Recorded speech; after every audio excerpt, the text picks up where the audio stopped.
नमस्कार दोस्तों, welcome to Value Addition. दोस्तों, वैल्यू एडिशन में higher pension pro rata basis formula से लेके एक ऐसा जजमेंट आपके लिए लाया हूं जो आपकी जिंदगी बदल सकता है, जो आपकी हायर पेंशन की अमाउंट को 12 से 20% बढ़ा सकता है। दोस्तों, हायर पेंशन में जब से प्रो राटा बेसिस का फॉर्मूला अप्लाई कर दिया गया था, तब से आपकी पेंशन 20% तक कम हो रही थी और ये बिल्कुल वैलिड फैक्ट था और इसके वजह से बहुत सारे सीनियर सिटीजन चिंता में थे। लेकिन पंजाब हाई कोर्ट ने एक ऐसा जजमेंट दिया है जहां पर प्रो राटा बेसिस को ना सिर्फ खारिज किया है, बल्कि ये एक जजमेंट इन रेम है। दोस्तों, इससे पहले कि मैं आपको ये टर्मिनोलॉजी समझाऊं कि क्या होता है जजमेंट इन रेम, आपको ये पता करना बहुत जरूरी है कि हाई कोर्ट का जो भी जजमेंट आता है वो जनरली सिर्फ उस केस के पिटिशनर्स को ही अप्लीकेबल होता है। मतलब कि अगर एक केस लड़ा गया है और उसमें 25 लोगों ने पार्टिसिपेट किया था, पिटीशन डाला था, तो जो भी रिजल्ट आएगा सिर्फ और सिर्फ उन 25 लोगों को ही अप्लीकेबल होगा। लेकिन अगर जजमेंट प्रोनाउंस करते वक्त जज बोलता है कि ये जजमेंट इन रेम है, तो ये उस तरह के सिचुएटेड लोगों को इक्वली अप्लीकेबल होता है। मतलब जिन भी लोगों की कंडीशन इन 25 लोगों से मैच करती है, वो सिमिलरली विक्टिमाइज फील करते हैं, सिमिलरली उनके साथ अन्याय हुआ है, लेकिन वो इस पिटिशन का पार्ट नहीं है, तो उनके लिए भी ये कंडीशन अप्लाई हो जाती है कि ये जजमेंट उनके फायदे में आएगा। तो दोस्तों, आज जो जजमेंट मैं आपको बता रहा हूं, ये जजमेंट इन रेम है। जिस तरह से सुप्रीम कोर्ट का ऑर्डर आता है पैन इंडिया एप्लीकेबल हो जाता है, उसी तरह से जजमेंट इन रेम भी पैन इंडिया एप्लीकेबल हो जाएगा। तो जिसकी हालत सेम है, जिसकी पेंशन शुरू हो चुकी है, जिसको प्रो राटा बेसिस के बेसिस पर पेंशन मिल रही है, और जिनको लगता है कि भाई उनके साथ अन्याय हुआ है, उनकी पेंशन कम करके उनको दी है, तो दोस्तों आपके लिए एक खुशखबरी है कि अब आपका प्रो राटा बेसिस का फॉर्मूला हट सकता है, अगर आप एक छोटा सा स्टेप ले, जो इस वीडियो के एंड में मैं आपको जरूर बताऊंगा। लेकिन याद रखिएगा, ये करने के लिए हमारे पास सिर्फ और सिर्फ 3 महीने का समय है, क्योंकि जज साहब ने सिर्फ 3 महीने का समय दिया है उन लोगों के लिए जिनकी हायर पेंशन ऑलरेडी स्टार्ट हो चुकी है। अगर वो 3 महीने के अंदर वो स्टेप ले लेते हैं जो जज साहब ने बताया, तो आपकी हायर पेंशन बढ़ सकती है। उसी के साथ साथ दोस्तों, इस जजमेंट में और एक चीज भी दी है जहां पर आपको इंटरेस्ट भी मिल सकता है।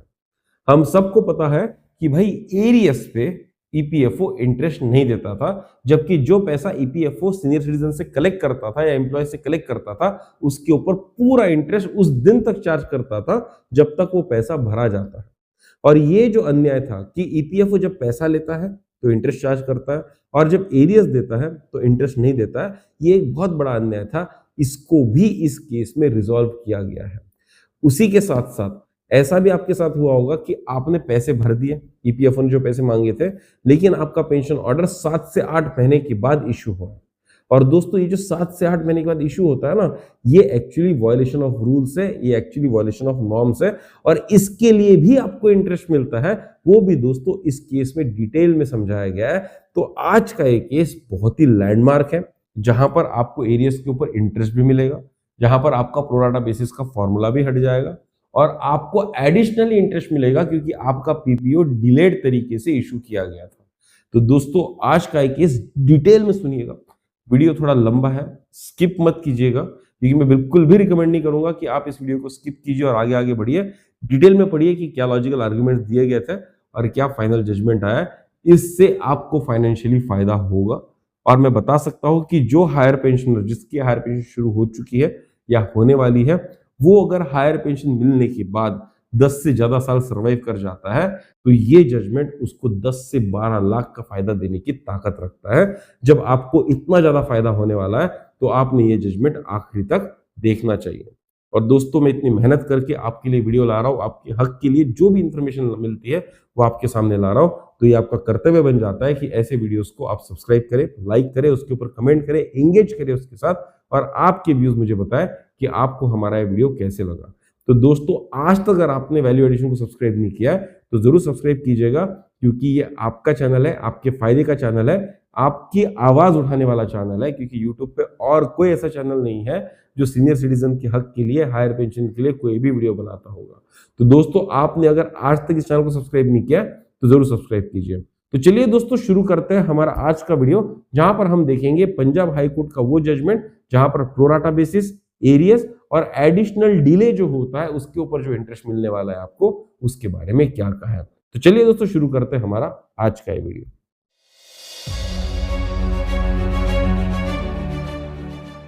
अब दोस्तों जैसे कि आप स्क्रीन पर देख पा रहे होंगे, ये जो जजमेंट आया है ये Punjab and Haryana high court से आया हुआ है, जो चंडीगढ़ बेंच होता है उनका। और इसके जो मेन पिटिशनर है वो है श्री सुरेंद्र कुमार जी, और ये इनका पिटिशन नंबर है।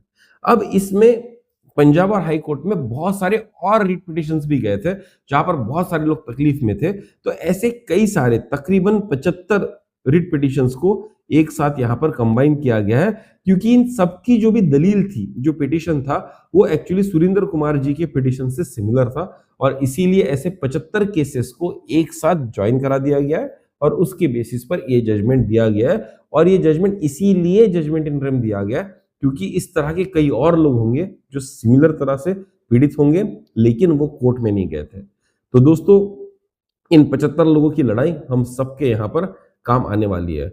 और दोस्तों यहाँ पर जो जज साहब थे उनका नाम था honourable mister justice Harpreet Singh Brar, और इन्होंने बहुत ही सुंदर जजमेंट दिया। इनकी बिल्कुल यहाँ पर तारीफ करनी चाहिए कि एक एक नीटी ग्रिटी को डिटेल में समझा है और उसके हिसाब से इन्होंने जजमेंट यहाँ पर दिया है। अब दोस्तों जब हम कोई भी केस पढ़ते हैं तो पहले एक होता है प्रेयर, जो पिटिशन किया जाता है कि भाई चाहते क्या हो, और उसके बाद होते हैं आर्गुमेंट्स, जो पहले पिटिशनर होंगे जिन्होंने केस दर्ज किया है उनके आर्गुमेंट्स, और उसके बाद जो रिस्पोंडेंट होंगे जिनके ऊपर केस डाला गया है उनके आर्गुमेंट्स, और फाइनली कंक्लूजन होगा। तो दोस्तों यहाँ पर प्रेयर मैं आपको शॉर्टकट में बताऊंगा, जो आर्ग्यूमेंट्स है मैं आपको शॉर्टकट में बताऊंगा, जो रिस्पोंडेंट्स के आर्गुमेंट्स है वो भी शॉर्टकट में बताऊंगा, लेकिन कंक्लूजन दोस्तों हम डिटेल में पढ़ेंगे। लेकिन इतना शॉर्टकट करने के बाद भी मुझे लगता है ये वीडियो कम से कम आधे घंटे से ऊपर का होगा, क्योंकि बहुत डिटेल्ड है और आपको समझने की जरूरत है कि ये जो भी दिया गया है डिसीजन, ये क्यों दिया गया। क्योंकि अगर समझ लीजिए ये तो पंजाब हाई कोर्ट का आया हुआ है, अगर आप यूपी में रहते हैं, महाराष्ट्र में रहते हैं, और आप जब ईपीएफओ के पास जाके वो चीज करेंगे जो इस जजमेंट के एंड में बताया है, तो उस वक्त में आपको लॉजिकल आर्गुमेंट उनको देना पड़ेगा, क्योंकि ईपीएफओ ऑफिशियल्स इतने आसानी से नहीं मानने वाले हैं। जजमेंट मिलने के बाद भी उनको आपको शॉर्टकट में चीज समझानी पड़ेगी, इसलिए आपको एक ब्रीफ पता होना चाहिए। और अगर कुछ ना हो सके तो जो ऑफिशियल आपको हायर पेंशन बढ़ा के देने से मना करेगा, प्रोराटा बेसिस हटा के देने से मना करेगा, उसको डेफिनेटली मेरा लिंक जरूर फॉरवर्ड कीजिएगा इस वीडियो का, वो देखेगा और समझेगा कि दलील क्या थी। तो दोस्तों चलिए शुरू करते हैं कि पहले पिटीशन क्या थी, शॉर्टकट में फास्ट तरह से बताता हूं।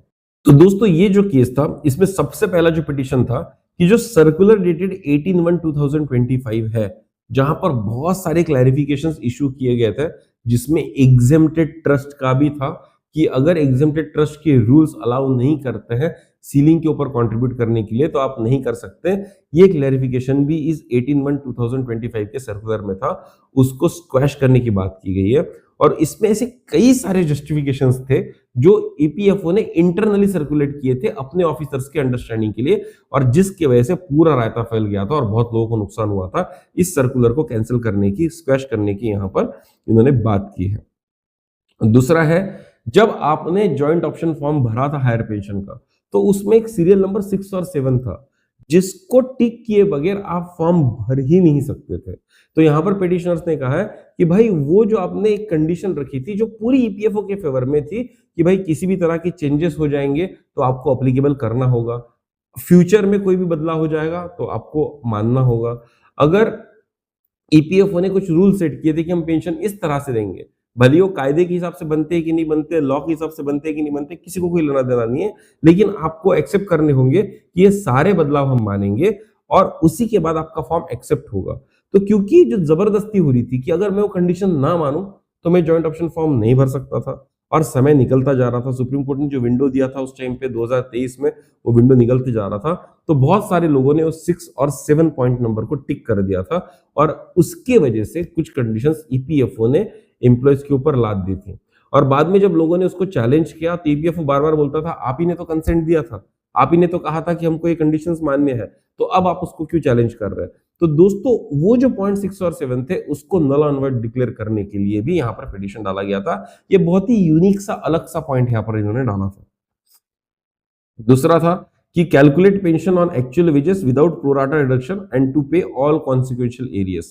प्रोराटा मत लगाइए, एक्चुअल 60 मंथ्स के एवरेज पर दीजिए, वो इन्होंने बात की थी। और इन्होंने बोला था कि जो एरियस आएगा पेंशन का, उसके ऊपर कम से कम 8% का इंटरेस्ट दीजिए। फिर उन्होंने बोला है कि parity between the wages on which additional contribution was collected and the wages reckoned for the fixation along with the interest at the rate of 8% per annum. अब दोस्तों बहुत लोगों को ये बात नहीं पता होगी कि जब आपसे रिफंड मनी लिया गया तो एक आपका सैलरी स्ट्रक्चर रह के आपका बेसिक प्लस डीए सब कुछ लगा के बताया गया कि इतना इतना आपको पैसा देना है। लेकिन जब आपकी पेंशन कैलकुलेट की गई तो पेंशनेबल सैलरी बहुत सारी केसेस में कम ली गई है। डीए का जो क्या बोलते हैं एडजस्टमेंट होता है, वो एडजस्टमेंट उन्होंने लिया नहीं था और इसके वजह से इसी केस में आप देखेंगे कि जो पैसा भरना है और जो पैसा मिलना है उसमें डिफरेंस आ गया है और इनका जो एरियस केस में मिला है उसमें 90,000 रुपए का डिफरेंस है। और ये 90,000 रुपए कितने वैल्यू के ऊपर है? तकरीबन 13.5 लाख के ऊपर है।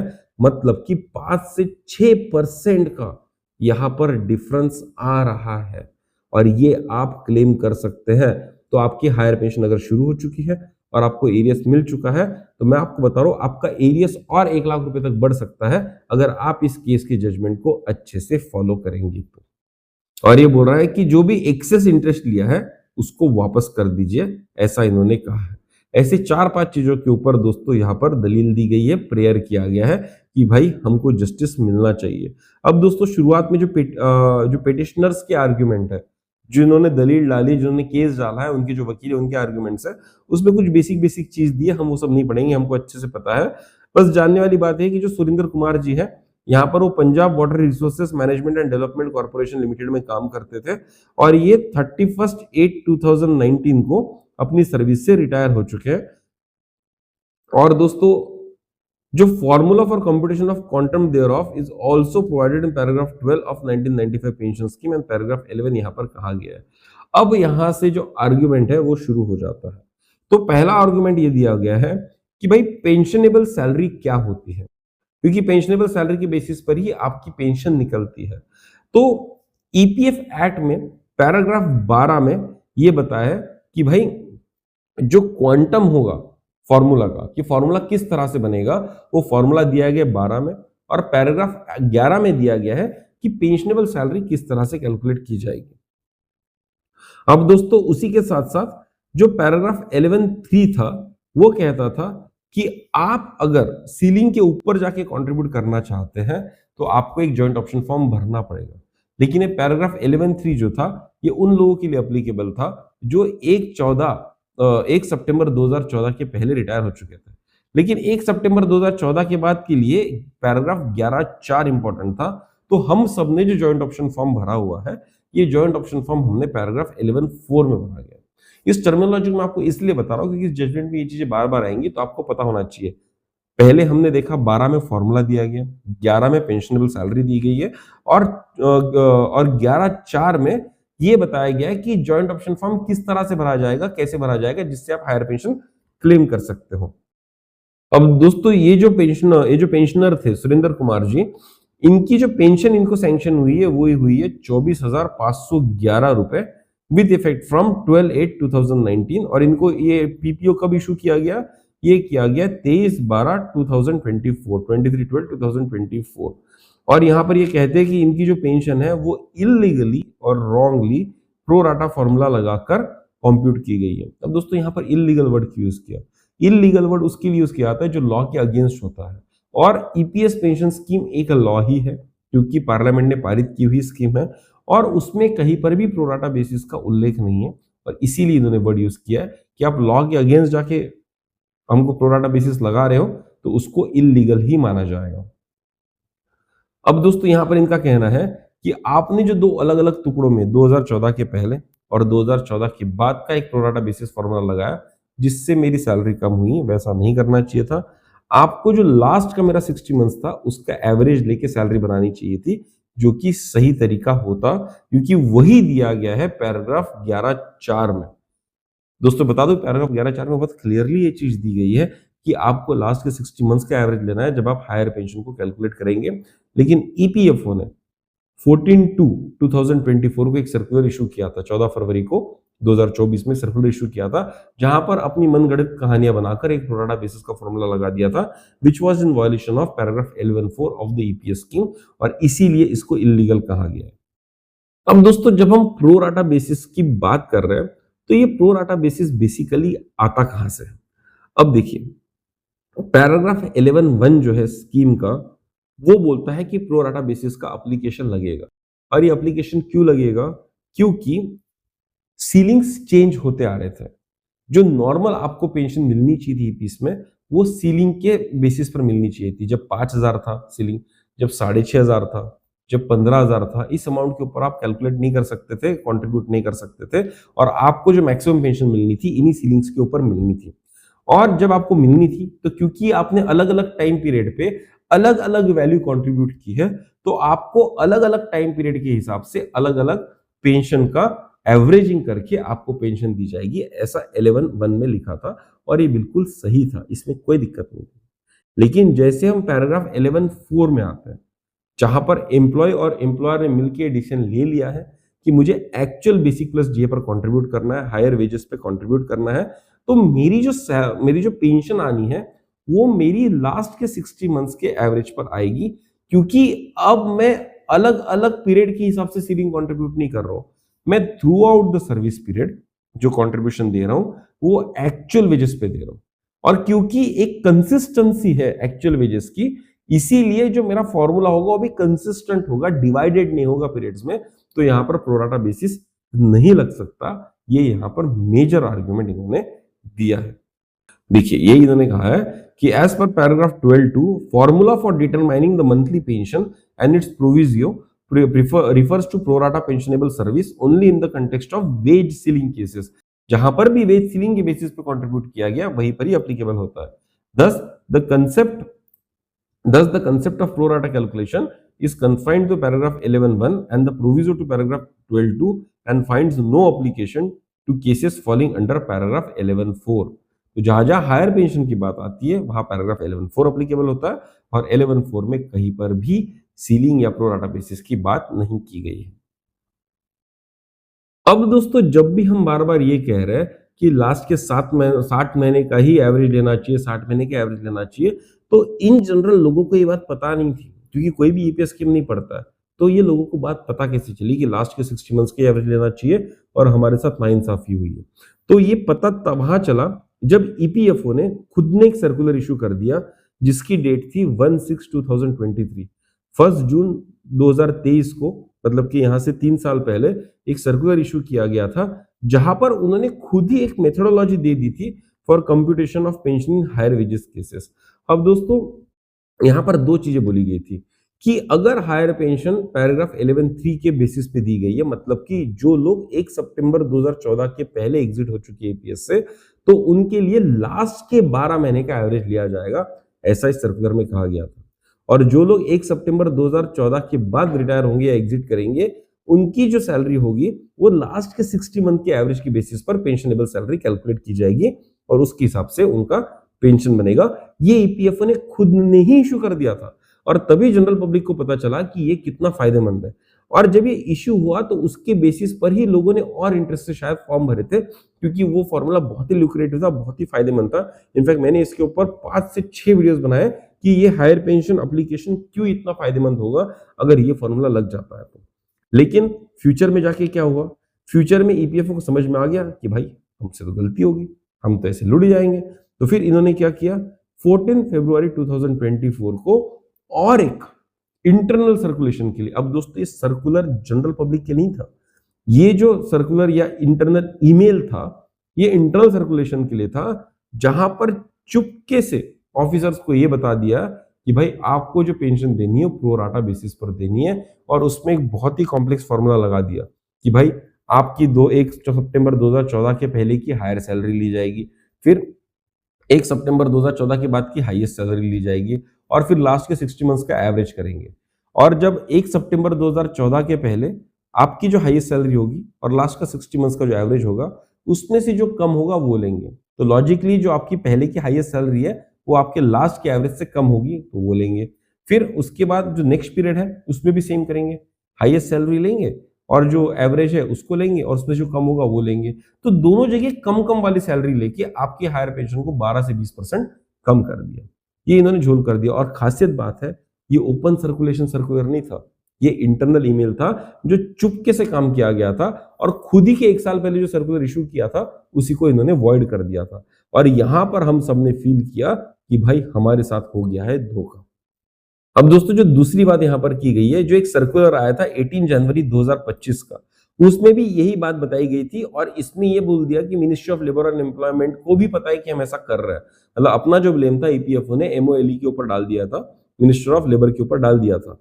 इन्होंने कहा था the pro rata calculation of pension is provided in para 12 of the EPS and is equitable treating both categories of pensioner, that is pensioners under wage ceiling and those with higher wages on equal footing. Further, the Honorable Supreme Court had also not found the same ultra wires. यहाँ पे supreme court का नाम भी इन्होंने ले लिया जबकि ऐसा कुछ भी नहीं हुआ था, एक्चुअली कंटेम्प्ट में है यहाँ पर।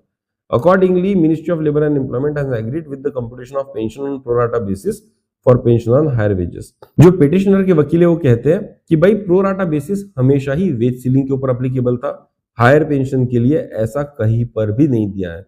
ऊपर से honourable supreme court did not adjudicate on the methodology of pension computation and the issue was neither raised not decided in Sunil Kumar case. Honourable supreme court में pro rata basis higher pension के लिए लगेगा ऐसा कोई इशू उठा ही नहीं था, raise ही नहीं हुआ था। तो फिर कैसे सर्कुलर में लिख दिया ऑनरेबल सुप्रीम कोर्ट के जो भी जजमेंट है उससे बराबर चल रहा है करके, ये गलत है। Pro rata method was not even in existence when the matter in Sunil Kumar B was under consideration before the Honorable Supreme Court. Basically ये जो pro rata basis है ये उस टाइम पे था ही नहीं जब ये केस चल रहा था 2022 में। और it was pointed out that higher pension had been dispersed without applying any pro rata deduction for nearly 9 years following the amendment in September 2014. जिन लोगों ने सितंबर 2022 का सुप्रीम कोर्ट का जजमेंट आने से पहले हायर पेंशन ले ली थी, उनका एक्चुअली लास्ट के 60 मंथ्स के बेसिस पर ही पेंशन चल रहा था और यही अज्यूम करके चल रहा था कि भाई यही सिस्टम आगे भी एप्लीकेबल होगा और तब प्रोराटा बेसिस का फॉर्मूला था ही नहीं। तो सडनली 9 साल तक ईपीएफओ ने ये पेंशन दी है। किस बेसिस पर दी है? एक्चुअल लास्ट 60 मंथ्स के बेसिस पर दी है। तो फिर प्रोराटा बेसिस आया कहां से, ये यहां पर क्वेश्चन किया जा रहा है। ऊपर से 2025 में केरला हाई कोर्ट ने भी ये जजमेंट दे दिया है कि भाई जिन जिन लोगों की पेंशन स्टार्ट हो चुकी थी उनको आप 60 मंथ के बेसिस पर दे रहे थे और सडनली फिर आपने 2024 में एक सर्कुलर इशू किया और आपने उन सबकी पेंशन कम कर दी, तो ऐसा आप नहीं कर सकते। मतलब चलिए जो नए आ रहे हैं उनको नहीं दे रहे हो बात अलग है, अरे जिनकी पेंशन स्टार्ट हो चुकी, जिनकी बड़ी हुई थी उनको भी कम कर दिया, ऐसा थोड़ी होता है भाई। मैंने एक स्कीम में पार्टिसिपेट किया एक रूल समझ के, आपने मेरा पैसा भर देने का रूल्स बदल दिए, ये तो फ्रॉड हुआ ना। यही यहां पर कहा जा रहा है बार बार कि केरला हाईकोर्ट ने भी यही कहा था कि भाई आप इस तरह से पैसे कम नहीं कर सकते, कर्टेल नहीं कर सकते, और इसलिए पेंशन बढ़ाने की बात की गई थी। अब यहां पर बोल रहे हैं कि जो भी मॉडिफिकेशन आपको करना है स्कीम में वो अकॉर्डेंस इन लॉ होना चाहिए, क्योंकि पार्लियामेंट ने स्कीम बनाई थी तो सिर्फ पार्लियामेंट ही इसको चेंज कर सकती है, कोई एग्जीक्यूटिव ऑर्डर इसको चेंज नहीं कर सकता। Any amendment to the scheme can only be effected by central government through a notification published in official gazette. Change करना है तो ऑफिशियल गैजेट में पब्लिश करना पड़ेगा। एडमिनिस्ट्रेटिव सर्कुलर्स और clarifications therefore cannot introduce new conditions such as application of pro rata formula in higher wage cases which are not contemplated under the scheme। तो अपने मन मर्जी से कोई भी सर्कुलर इशू करके आप लॉ के अगेंस्ट में नहीं जा सकते। 1995 scheme is a beneficial legislation and thus must receive a liberal construction so as to advance the interest of pensioners and not curtail them। दोस्तों सुप्रीम कोर्ट ने डिफरेंट जजमेंट यही बार बार कहा है कि जब भी कोई ऐसी बॉडी जिसको लोगों के वेलफेयर करने के लिए, उनके आने वाली जिंदगी में कुछ सुविधा देने के लिए फॉर्मुलेट किया गया है, तो वहां पर आपको लिबरली उसको इंटरप्रेट करना है। जितना ज्यादा आप वेलफेयर कर सकते हो उतना वेलफेयर होने के लिए उसको इंटरप्रेट करना है, लकीर के फकीर नहीं बनना है। ये बार बार सुप्रीम कोर्ट ने अपने अलग अलग जजमेंट में कहा है और वही यहां पर बार बार बोल रहे हैं कि जहां पर पेंशनर्स का इंटरेस्ट प्रोटेक्ट किया जा सकता है उस तरह से आपको इंटरप्रिटेशन देना था। लेकिन ईपीएफओ ने क्या किया, बैकवर्ड इंटीग्रेशन किया, इंटरप्रिटेशन किया कि जैसे इसको रिग्रेसिवली किया कर सकते हैं उतना रिग्रेसिवली किया और लोगों का यहां पर नुकसान करने की कोशिश की गई है। तो दोस्तों यहां तक जो हमने आर्ग्यूमेंट देखा वो था प्रो राटा बेसिस के ऊपर कि सुप्रीम कोर्ट कहता है या जितने भी जजमेंट है वहां बोलता है कि लिबरली आपको लेना है, थोड़ा सा रिलैक्स मोड में इंटरप्रेट करना है। दूसरा, आपको लॉ के हिसाब से चलना है, अपनी इंटरप्रिटेशन नहीं करना है। आपने खुद ने 1 जून 2023 में सर्कुलर इशू किया था, जिसके हिसाब से आपने बोला था लास्ट 60 मंथ्स के हिसाब से देंगे, वो देख के लोगों ने फॉर्म भरे, और उसके बाद आपने एक नया सर्कुलर लाया कि नहीं ऐसा नहीं हो सकता, तो आप ऐसा नहीं कर सकते। सुप्रीम कोर्ट में प्रो राटा बेसिस का कोई भी डिस्कशन नहीं हुआ था, क्योंकि उसके पहले 9 साल तक लास्ट के 60 मंथ्स के बेसिक प्लस डीए के ऊपर हायर पेंशन दी जा रही थी। ऐसे कई सारे आर्ग्यूमेंट्स यहाँ पर दिए गए, और मोस्ट इंपॉर्टेंटली स्कीम में खुद जो पैराग्राफ 11(4) है वो बोलता है कि भाई आपको प्रोराटा बेसिस नहीं लगेगा, आपको हायर वेजेस के ऊपर ही एक्चुअल में सैलरी, पेंशनेबल सैलरी कैलकुलेट करके पेंशन दी जाएगी। ये थे दोस्तों आर्ग्यूमेंट्स फॉर प्रोराटा बेसिस।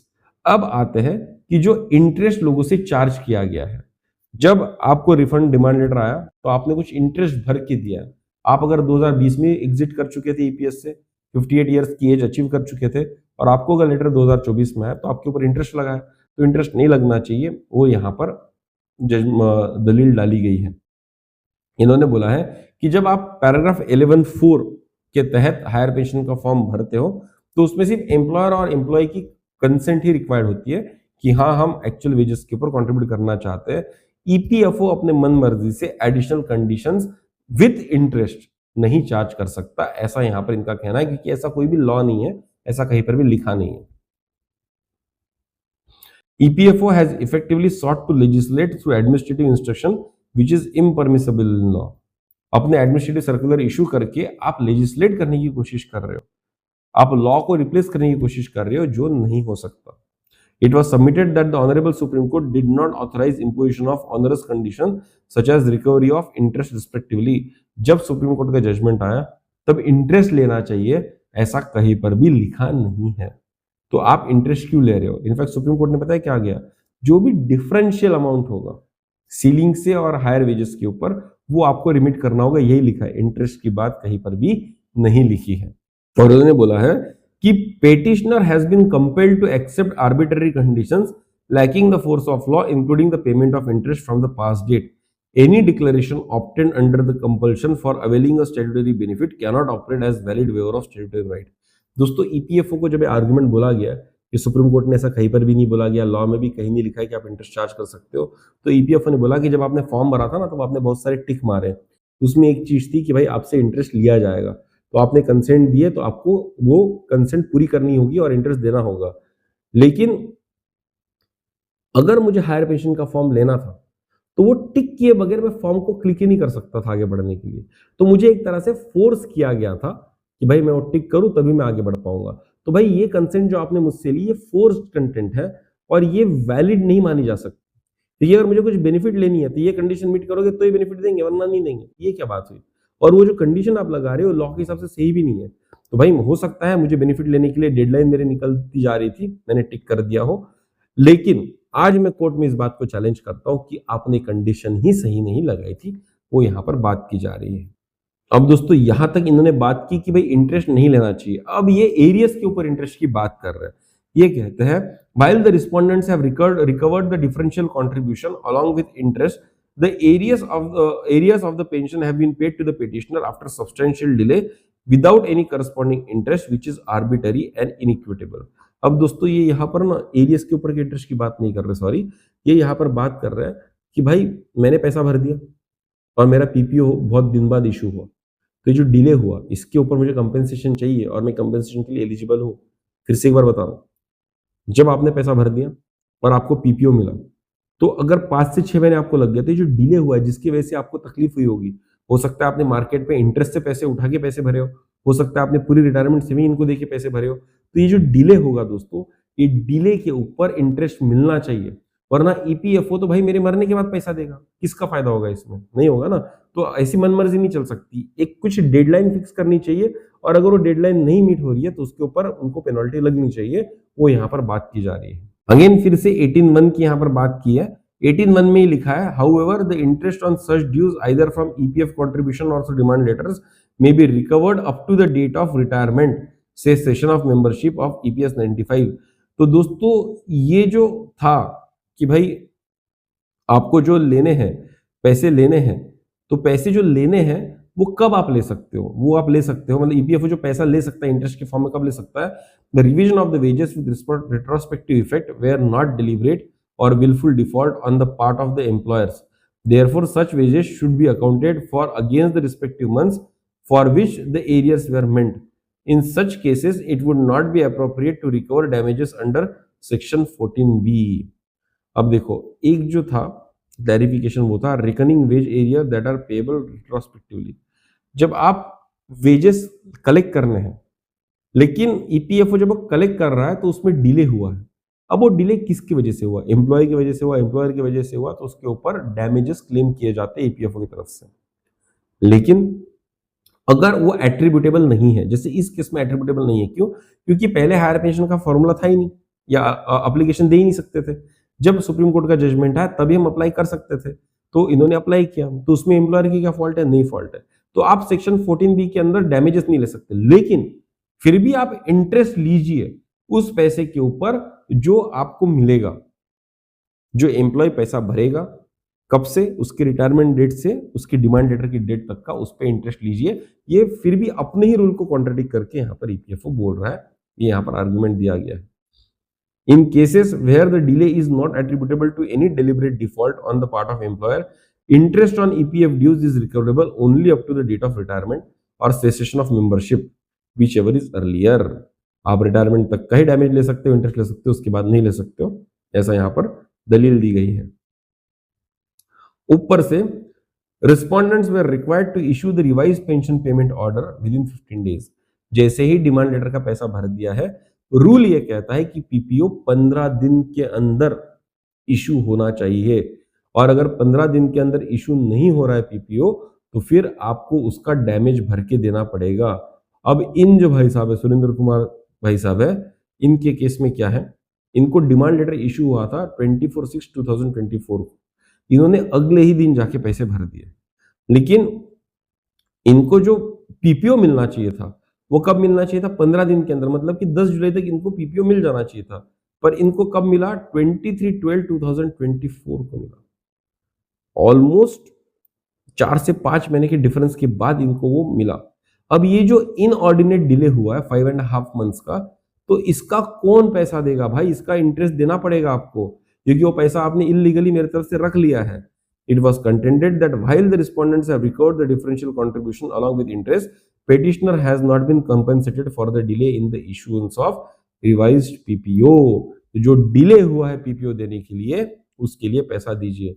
दोस्तों, ऐसे भी केसेस है, डिमांड लेटर भरने के बाद 1.5 साल हो गया, अभी तक पीपीओ इशू नहीं किया, और ईपीएफओ डिलिबरेटली यहाँ पर कर रहा है, क्योंकि उसको पता है उसको इंटरेस्ट तो नहीं देना, बाद में एरियर्स दे देंगे, विदाउट इंटरेस्ट तो कुछ भी चल सकता है, इसीलिए कर रहा है. और इस केस में प्रेसिडेंट सेट होगा कि अब अगर डिले करोगे तो इंटरेस्ट मिलेगा.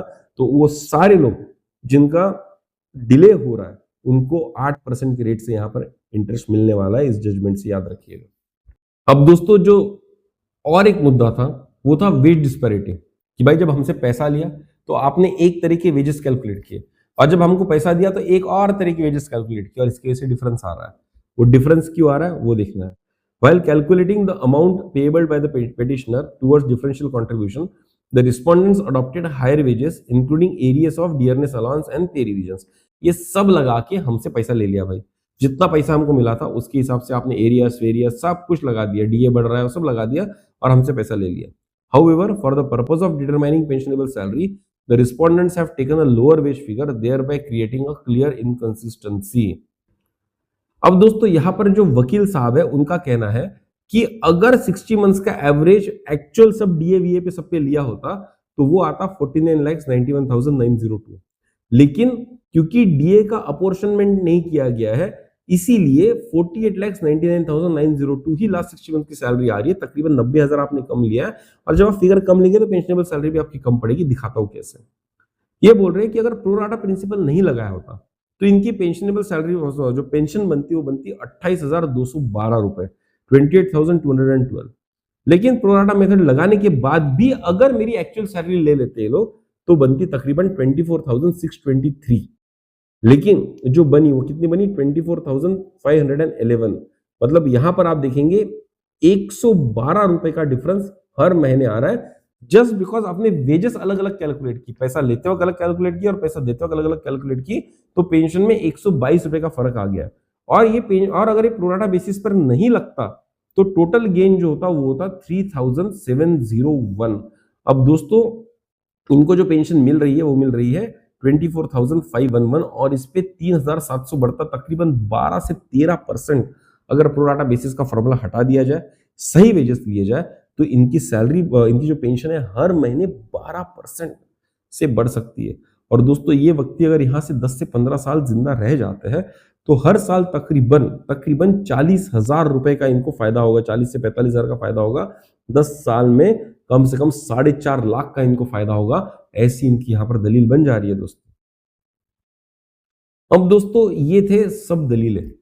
पहला था प्रोराटा बेसिस, दूसरा था कि आपने हमसे इंटरेस्ट क्यों लिया, नहीं लेना चाहिए था, रिटायरमेंट डेट तक ही लेना चाहिए था, उसके बाद नहीं लेना चाहिए था।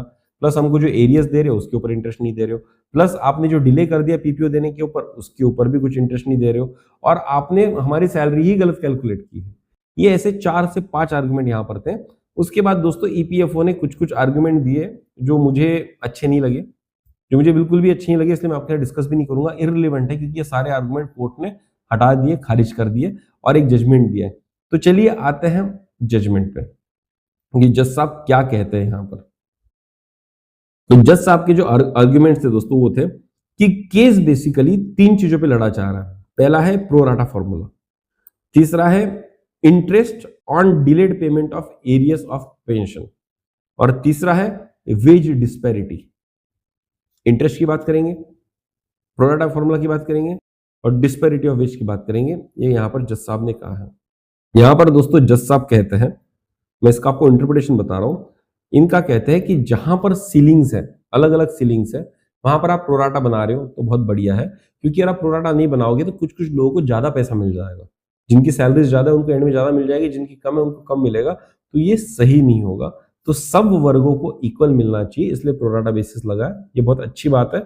अगर वो लिबरल कंस्ट्रक्शन के रूल को फॉलो करता है तो बिल्कुल उसको यूज करना चाहिए, इन्होंने यहां पर कहा, तो उसमें कोई दिक्कत नहीं है। और ये बोलते हैं कि अगर कोई भी बेनिफिशियल स्टैट्यूट्स है किसी लॉ में तो वो लिबरली कंस्ट्रक्ट करके उसको सोचना चाहिए, लिबरल इंटरप्रिटेशन उसका करना चाहिए।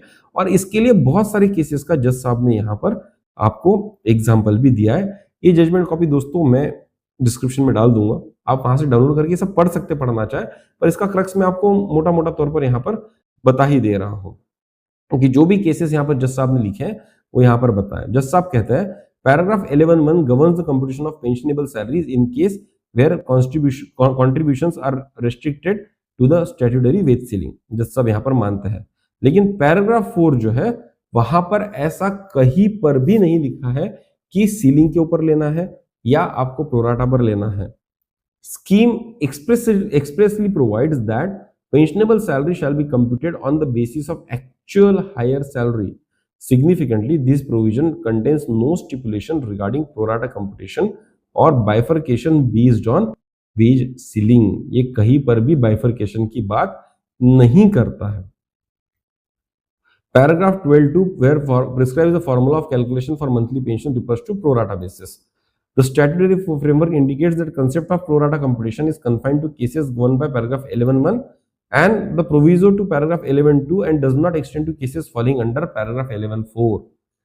साहब का भी अंडरस्टैंडिंग यही है कि 11(4) के तहत जो जॉइंट पेंशन फॉर्म भरे है उसमें आपको हायर पेंशन के लिए प्रो राटा बेसिस नहीं लगता।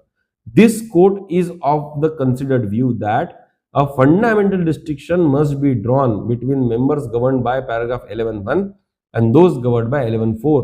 The latter category represents a distinct class of higher wage contributors who have historically remitted or have retrospectively remitted with interest contributions on their actual salaries without regard to statutory wage ceiling। जज साहब बोलते हैं higher pension जिनको मिलने वाली है, जिन्होंने higher wages के ऊपर कंट्रीब्यूट किए, वो एक अलग कैटेगरी है और उनके लिए प्रो राटा बेसिस नहीं लगेगा।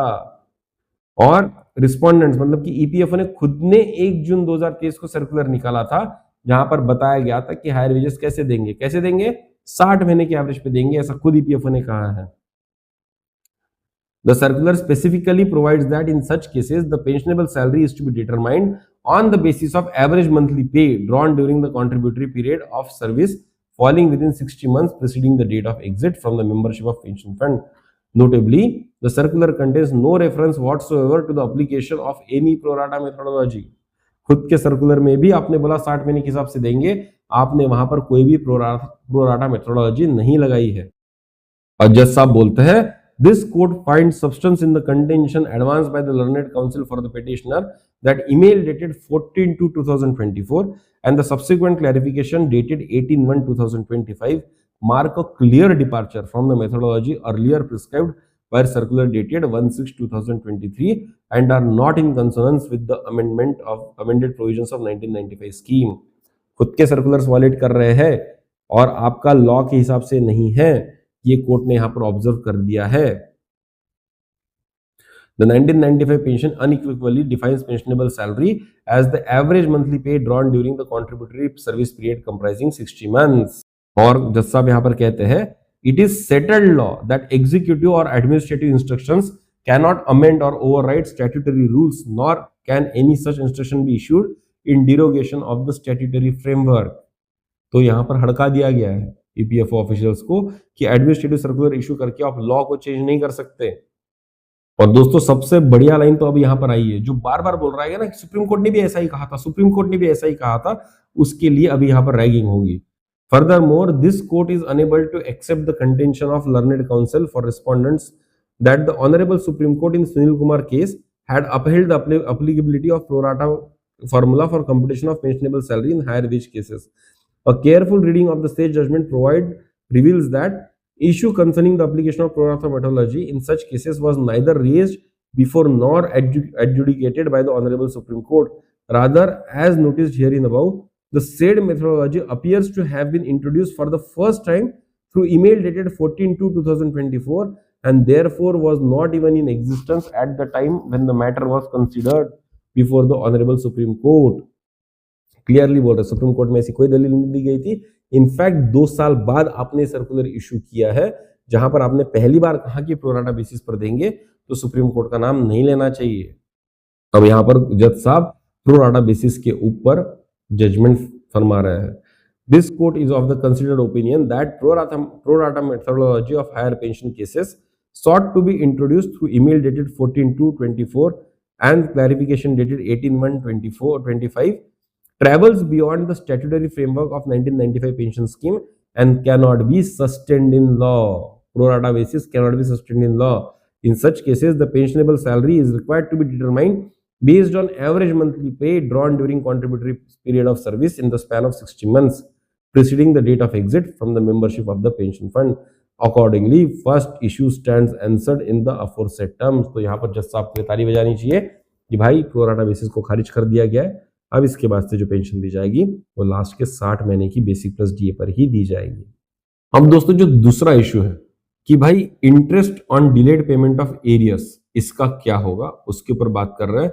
तो यहाँ पर जज साहब कहते हैं कि भाई कोर्ट जो है, court find substance in the contention, ये जो पैराग्राफ है यहाँ पर दिया गया है कि जो 11(4) है उसमें कहीं पर भी इंटरेस्ट की बात नहीं गई है। ऊपर से सुप्रीम कोर्ट ने भी कहीं पर भी इंटरेस्ट की बात नहीं की है, वो यहाँ पर कहा गया है। मैं जानबूझ के आपको बीच की स्टोरी नहीं बता रहा हूं क्योंकि वो बहुत लंबी है और उसकी आपको जरूरत भी नहीं है। जो मुद्दे का पॉइंट है वो बताएंगे। Thus, where a statutory benefit is withheld for the reasons not attributable to employee, the concerned authority is under a legal obligation to compensate the employee by payment of interest. In the present case, the delay was occasioned directly by restrictive interpretation of 1995 pension scheme adopted by the respondent EPFO, which ultimately came to be corrected by Honorable Supreme Court in Sunil Kumar B case. Consequently, the petitioner cannot be made to suffer the erosion of value of his pension due to administrative or legal errors of the respondent. क्योंकि court में case चल रहा था तो employ और employer दोनों यहाँ पर एट्रीब्यूटेबल नहीं है। जो भी डिले हुआ है तो उनके ऊपर किसी भी तरह का चार्ज नहीं लगा सकता, किसी भी तरह का इंटरेस्ट नहीं लगा सकता, ऐसा यहाँ पर कोर्ट का कहना है। और दोस्तों जब ईपीएफओ ने आर्ग्यूमेंट प्रेजेंट किया था, उन्होंने कहा था कि भाई हम डबल इंटरेस्ट कैसे दे देंगे, अगर हम एरियर्स के ऊपर भी इंटरेस्ट देंगे तो भाई ये जो एम्प्लॉय है ये रिटायर हो गया, इसने अपने पीएफ में पैसा रखा और उसके बाद उसने खुद भी पैसा लेके इन्वेस्ट कर दिया, तो वो जितना भी इंटरेस्ट आना था उस पैसे के ऊपर वो तो एम्प्लॉय को मिल गया। हमको क्या मिला? हमको तो कुछ भी नहीं मिला। और इसीलिए हम एरियर्स के ऊपर नहीं दे सकते क्योंकि ये न्यूट्रलाइज नहीं कर रहा है एक दूसरे को। जबकि कोर्ट कहते हैं कि भाई माना कि एम्प्लॉय ने पैसा ले लिया, उसको कहीं इन्वेस्ट कर दिया, उसके ऊपर इंटरेस्ट कमाया, लेकिन जब तुमने पैसा वापस लिया तो वो इंटरेस्ट भी तो वापस ले लिया ना आपने। जब इंटरेस्ट ले लिया तो उसको न्यूट्रलाइज करने के लिए इंटरेस्ट देना भी तो पड़ेगा ना, क्योंकि इसमें एम्प्लॉय की क्या गलती की कोर्ट में केसेस चल रहे थे, तो ईपीएफओ की गलती है। ईपीएफओ बार बार कोर्ट में जा रहा था जबकि लॉ बिल्कुल सेटल्ड था। तो भाई उसको न्यूट्रलाइज करने के लिए जो आपने इंटरेस्ट वापस लिया वो इंटरेस्ट लोगों को वापस भी तो देना होगा। वो यहां पर कर रहा है कि having charge the petitioner interest at a specific rate for a period where funds remain with him, the respondents cannot use the same logic to deny him interest for the period his pension arrears were unduly retained by the department. तो जब employ ने अपने पास पैसा रखा तो उससे आपने interest ले लिया, तो फिर आपने भी तो उसका एरियस अपने पास रखा, तो जब आप उसको दे रहे हो तो आप भी तो पैसा दो, इंटरेस्ट दो। This court is of the considered view that in the peculiar facts and circumstances of the present case, principles of equity and fairness demand reciprocity. Yes, reciprocal होना चाहिए ना। If the respondents have levied interest upon the petitioner for delayed deposit of the amount of contribution on salary exceeding the wage ceiling, they cannot escape the liability to pay interest for corresponding delay in release of arrears of pension. फिर जज साहब ने एक दो cases का यहाँ पर reference भी दिया गया, तो यहाँ पर जज साहब कहते हैं therefore it is an admitted position that respondents have levied interest at varying rates on compound basis. Consequently, this court holds that petitioners shall likewise be entitled to interest computed on a compound basis and at corresponding applicable rates on the delayed payment of arrears pension. The second issue stands answered. एकदम clear हो गया अभी यहाँ पर आपने interest के साथ पैसा दिया, तो जिस इंटरेस्ट के साथ आपने पैसा दिया उसी इंटरेस्ट रेट के साथ आप पैसा वापस करो। ईपीएफ ने बोला था जो स्टैंडर्ड ईपीएफ का रेट है उसके हिसाब से हमने इंटरेस्ट लगाया था, तो उसी इंटरेस्ट के रेट से पैसा वापस देने के लिए बात आ रही है। तो दोस्तों जिनकी हायर पेंशन 1-2 साल पहले शुरू हो चुकी है, बढ़िया खबर, मस्त इंटरेस्ट आने वाला है आपको यहाँ पर, और आगे भी चलकर आपको पेंशन बढ़ के मिलेगी क्योंकि प्रो राटा भी यहाँ पर खारिज हो चुका है। लेकिन उसके लिए आपको कुछ करना होगा, वीडियो आखिर तक देखते रहिए और वीडियो को सब्सक्राइब करते रहिए। अगर आप वीडियो को सब्सक्राइब नहीं कर रहे हैं तो ये सारी मेहनत वेस्ट है, क्योंकि जब आप सब्सक्राइब करते हैं तो यूट्यूब को पता चलता है कि ऐसे वीडियोस चलते हैं, ऐसे वीडियोस लोगों को पसंद आते हैं, तभी वो और सीनियर सिटीजन्स को ऐसे वीडियो दिखाते हैं। तो अगर आप चाहते हैं कि आप ही के तरह जो और सीनियर सिटीजन्स हैं उनको भी ये इन्फॉर्मेशन मिले, उनको भी फायदा हो, तो दोस्तों चैनल को सब्सक्राइब कीजिए, इस वीडियो को ज्यादा से ज्यादा लोगों तक शेयर भी कीजिए। अब चलिए आते हैं disparity between wages consider for contribution and the wages adopted for pensionable salary. यहाँ पर जज साहब कहते हैं it is a fundamental principle of any contributory pension scheme that there must be parity between the wages on which the employee pays their share and the wages used to determine the eventual benefit. जिस पे पैसा भरा जाएगा और जिस पे benefit मिलेगा वो दोनों सेम होने चाहिए। Any diversion between these two figures where the department accepts the contribution on higher wages but calculates the pension on lower one is inherently discriminatory and legally unsustainable. Once the respondents verified the higher wages for the purpose of collecting money from the petitioner, they were effectively stopped from the claiming that those same wages could not be verified for the purpose of paying the pension. एक बार आपने कुछ calculation करके पैसा ले लिया तो उसके बाद आपको अलाउ ही नहीं किया जा सकता वो कैलकुलेशन चेंज करने के लिए, ये यहाँ पर कहा सकता है और वही आपको पेंशन देने के लिए भी यूज करना पड़ेगा। This court finds that there exists a clear and unjustified disparity between the wages considered for contribution and wages adopted for pensionable salary. Issue number 3 is answered accordingly. Equal करके दे दो बोल रहा है, तो ये भाई साहब को यहाँ पर फायदा होगा क्योंकि 1 लाख रुपए तक का इनका डिफरेंस आ रहा था 90,000 से 1 लाख रुपए का, और इसके वजह से 122 रुपए महीना इनकी पेंशन बढ़ने वाली है।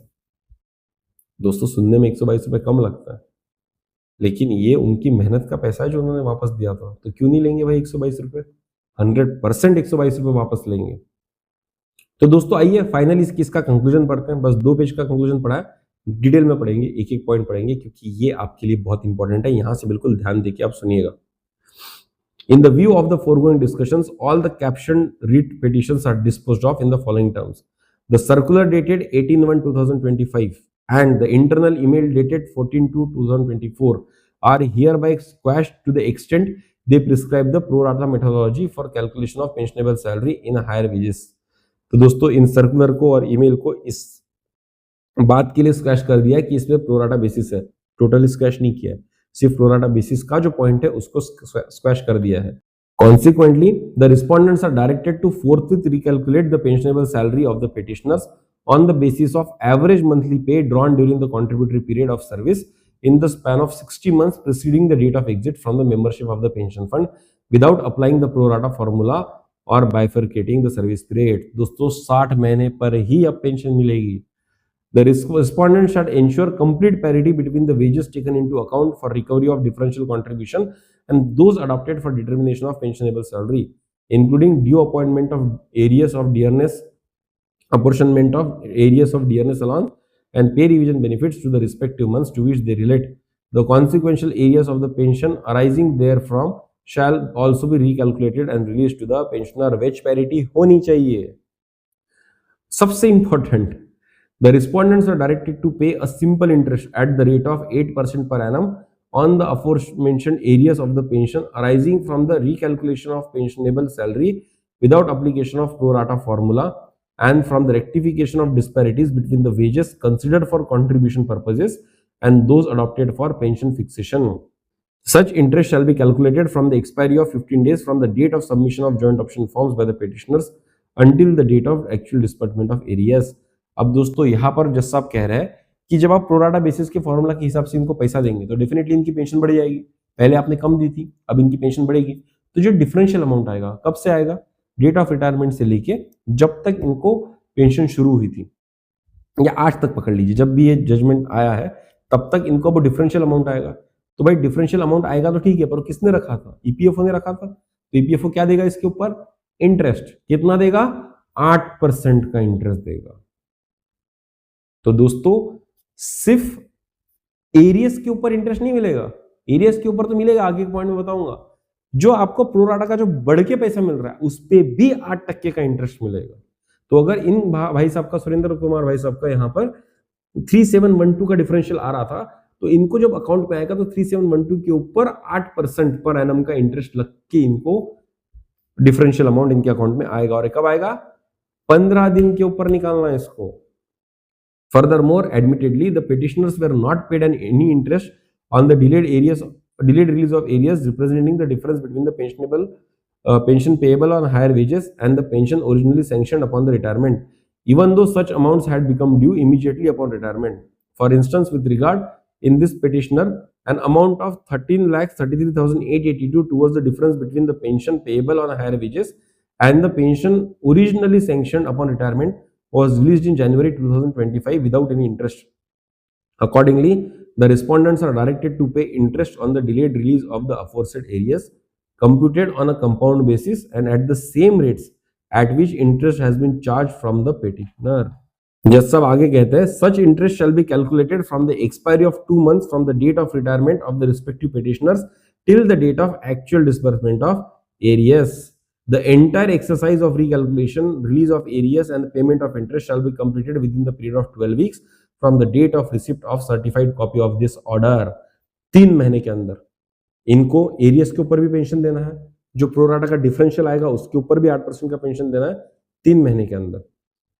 It must be, और सबसे important point, it must be certified that the present judgment is judgment in rem intending to give benefit to all similarly situated persons whether they have approached this court or not. Reference in this regard must be made to the judgment rendered by a 2-judge bench of Honorable Supreme Court in state of Uttar Pradesh versus Arvind Kumar Srivastava. Therefore, the respondent authorities shall be duty bound to extend the benefit of this judgment to all similarly situated persons. दोस्तों judgement in rem की एक खासियत होती है, भले आपने court को approach किया हो या ना किया हो, जजमेंट सिमिलर इश्यू पे दे दिया है तो जो ईपीएफओ है उनको क्लियरली बोला है, they are duty bound to extend the benefit of this judgment to all the similarly situated persons. Such persons ought not to be compelled to approach this court for the aforesaid reliefs and shall be at liberty to submit appropriate representation to the respondent's competent authority within a period of 3 months from today. दोस्तों ये judgement 27 मई 2025 को आया था. 3 महीने के अंदर जो भी लोग अपना लेटर दे देंगे ईपीएफओ अथॉरिटीज को कि भाई ये जजमेंट आया, इसका पूरा बेनिफिट मुझे दीजिए, उसको ये बेनिफिट ईपीएफओ को देना पड़ेगा without approaching to the court. Needless to say, the respondent's concerned authority shall process these claims expeditiously. तो दोस्तों सबसे महत्वपूर्ण चीज इस पूरे जजमेंट की यही है कि हमको मतलब कि जिन जिन को ऑलरेडी पेंशन शुरू हो चुकी है इमीडिएटली एक लेटर लिखिए। इसमें इस जजमेंट का जो नंबर है वो नंबर क्या है, यहां पर है, देखिए ऊपर में मैं आपको दिखा देता हूं, आपको समझ में आएगा। ये जो ऊपर में जजमेंट दिया गया है ना, in the case of Surendra Kumar and union of India, ये केस का नंबर है CWP 28189-2025 O&M, Punjab high court case का। ये दोस्तों आपको साइट करना है, इसका जजमेंट का डेट लिखना है, इस जजमेंट की कॉपी लगानी है और आपको ईपीएफओ को बोलना है कि इसमें 3 चीजें दी है। पहला, प्रोराटा बेसिस फॉर्मूला नहीं लगेगा तो मेरी पेंशन बढ़ा के दो। दूसरा, क्योंकि मेरी पेंशन बढ़ेगी तो जो डिफरेंशियल अमाउंट आएगा वो मुझे दो और उस पर 8% का इंटरेस्ट भी दो। उसके बाद जो मुझे एरियस आया हुआ है उसके ऊपर मुझे इंटरेस्ट चाहिए, क्योंकि ये यहां पर बोला है। चौथा चीज, जो मेरी वेजेस आपने कैलकुलेट की है पैसा लेने के लिए और पैसा देने के लिए, इसको फिर से एक बार कैलकुलेट करो और देखो दोनों में डिफरेंस है। अगर डिफरेंस है तो उसको मैच करो और मुझे पेंशन बढ़ा के दो। और दोस्तों ये जजमेंट इन रेम है। यहां पर ब्रार साहब का जो इस जजमेंट के जज है उनकी जितनी तारीफ की जाए कम है। Honourable mister justice Harpreet Singh Brar, इन्होंने जो जजमेंट यहां पर दिया है और उसको जजमेंट इन रेम कर दिया है, इससे बड़ी सोशल सर्विस दोस्तों हो ही नहीं सकती। तो अगर आप मेरा वीडियो देख रहे हैं तो दोस्तों दुआएं दीजिए ब्रार साहब को कि उन्होंने इतना बढ़िया जजमेंट दिया, और इमीडिएटली भागिए पेन पेपर लेके इस जजमेंट की कॉपी लेके, क्योंकि आपको फायदा होने वाला है, लाखों का फायदा होने वाला है दोस्तों। ऐसा जजमेंट हिस्टोरिक माना जाएगा, ऐसा जजमेंट बार बार नहीं आता दोस्तों। इसका फायदा दीजिए, डोंट मिस इट। और मैं आपको अब बता रहा हूं फिर से एक बार, इस वीडियो को ज्यादा से ज्यादा लोगों तक शेयर कीजिए, क्योंकि सबको फायदा होने वाला है। अगर आप शेयर नहीं करेंगे तो आपके भाई बंधु दोस्त मित्र मिस कर जाएंगे, और अगर वो मिस कर जाएंगे दोस्तों तो इससे बेकार डिस सर्विस आप अपनी दोस्तों और रिलेटिव्स के लिए नहीं कर सकते। इस वीडियो को शेयर कीजिए, इस जजमेंट को शेयर कीजिए। जिन जिन को हायर पेंशन मिली है सबका पैसा बढ़ना चाहिए, बढ़ना ही चाहिए। और दोस्तों अगर आपको मेरी दलील पसंद आ रही है, आपको एफर्ट पसंद आया, तो इस चैनल को सब्सक्राइब करना मत भूलिए। दोस्तों वैल्यू एडिशन एकमात्र चैनल है पूरे यूट्यूब पे जो आपके हक के लिए लड़ रहा है, हायर पेंशन के लिए लड़ रहा है। तो दोस्तों ये आपका कर्तव्य बनता है, मैं बार बार बोल रहा हूं, ये आपका कर्तव्य बनता है कि आप इस लड़ाई में मेरा साथ दें। चैनल को सब्सक्राइब करें, कमेंट में कमेंट कर बताएं, शेयर करें इस वीडियो को अपने दोस्तों के साथ। और अगर आपको वीडियो सच में पसंद आए तो कमेंट में बोलिएगा कि बहुत बढ़िया। अगर आपको लगता है कि वीडियो में कोई मजा नहीं आया तो लिख दीजिए कि अगले बार से भैया वीडियो मत बनाओ, हम आपकी बात नहीं सुनना चाहिए, हम नहीं बनाएंगे आपके लिए वीडियो। फिर कोई बात नहीं दोस्तों, हम इतनी कोशिश करते हैं पर लोग ना सब्सक्राइब कर रहे हैं, ना कमेंट कर रहे हैं, ना शेयर कर रहे हैं। पता नहीं, लोग चाहते ही नहीं शायद कि उनका बेनिफिट हो। लेकिन फिर भी मुझे लोगों की अच्छाई पर भरोसा है। मैं मेरी जंग लड़ते रहूंगा, मैं आपके लिए इंफॉर्मेशन लाते रहूंगा, चाहे आप मेरा साथ दे या ना दे। उम्मीद यही है कि कोई तो आगे आएगा, साथ देगा। केसेस नहीं लड़ पा रहे कोई बात नहीं, आवाज नहीं उठा रहे पर कोई बात नहीं, एटलीस्ट सब्सक्राइब कर दीजिए, वही आपका साथ है इस जर्नी में। तो दोस्तों अगर आपको एफर्ट पसंद आया, सब्सक्राइब कीजिए, कमेंट कीजिए, बताइए आपको जजमेंट कैसा लगा, और शेयर कीजिए अपने दोस्तों के साथ। मुझे कमेंट में बताइए कि आपने कितने लोगों के साथ इस जजमेंट को शेयर किया, कितने लोगों की जिंदगी आपने बेटर करने की कोशिश की, कितने लोगों को आपने लाखों का फायदा दिया दोस्तों, क्योंकि ये इंपॉर्टेंट है।